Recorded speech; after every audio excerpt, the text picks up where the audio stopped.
5 seconds. Start.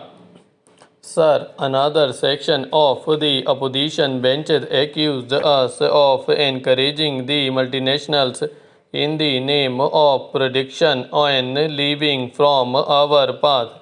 There is absolutely no truth in this charge. We are not giving special concessions to multinationals. Also, the sudden and new found love for our old path is touching and inexplicable. But logic is not the strong point of our self-styled leftists. Multinationals do borrow from public financial institutions, but not to the detriment of other small and medium users.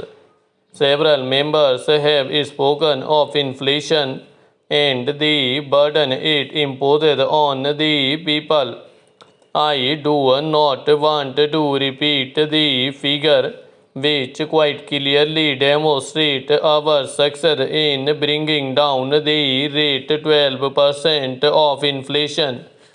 Reduction in wholesale prices is bound to get reflected in reduction of consumer prices, although usually there is a time lag.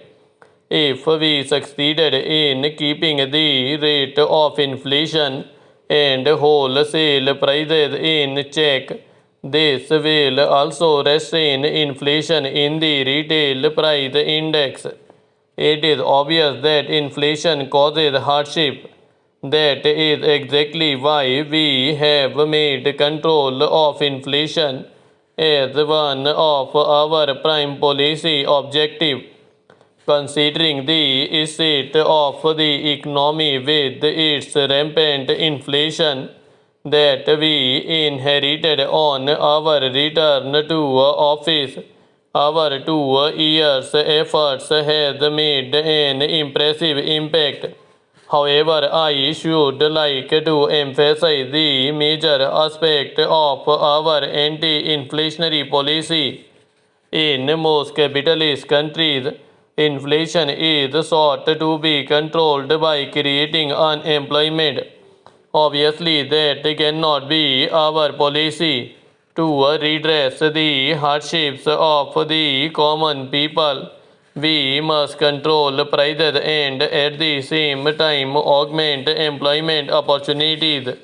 There must be substantial growth in production which will increase the supply of goods and thus reduce prices and provide opportunities for further development and the generation of investment and employment. Our anti-inflationary policies are consistent with our development policies. This is the basis of our current economic policies and also of our budget. We have tried to ensure maximum thrust to planned development. Every effort has been made to find the resources to finance a considerable increase in the size of the annual plan and at the same time to reduce non-development expenditure to the maximum so that the deficit remains within the barest minimum and does not create inflationary pressures. Within the plan allocation, the maximum emphasis has been on programs providing support and generating income for the poor. Honorable members will have noted that allocation for the development plan at the center has been increased to rupees 11,000 crores. Important segments benefiting from this increase are the National Rural Employment Program, the Integrated Rural Development and Allied Programs, and programs for the scheduled castes and tribes. A great deal of pre-budget propaganda had been carried on that the government would be dictated by outside elements. Even some honorable members have said so. This is not very becoming of members of this august parliament of a proud country. Yet what do we see? It is the business circles which are most disappointed and most crucial of the budget. The budget shows the full awareness of the urgent task before the nation is welfare of the weakest, employment, stimulation of production, containment of inflation, and safeguarding of our security. Even one is a formidable task in itself, but we are determined to achieve all of them. It is in line with this policy that we have decided to make the current year the year of productivity.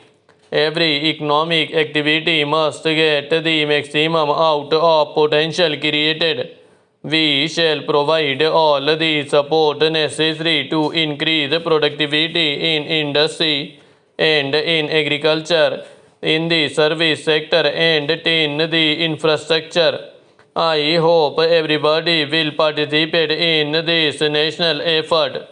How can Bharat Bunch be consistent with increased productivity? How can greater productivity be sustained if the essential services are disrupted time and again? I have always upheld the right of our labor and trade union movement, but they also have social obligations. A breakdown in any single essential service can paralyze the entire national economy, and obviously those who suffer most are usually the poorest and weakest sections.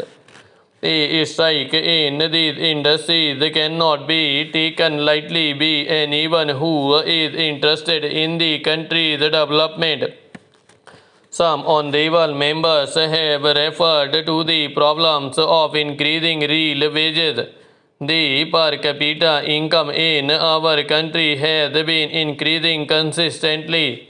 Since the beginning of planning until now, it has increased by about 50%.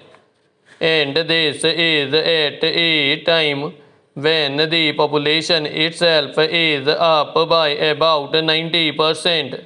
Surely it should be clear to everybody that increase in productivity is the first condition necessary for any increase in the real wages of our working people. The working class itself increases the real wages of our working people. The working class itself is gradually finding out who its real friends are. An honorable member complained that federalism was disappearing, and he spoke regarding the centralized finance and administration. This is an old argument. The one difference is that it was voiced by leftists of West Bengal and Kerala.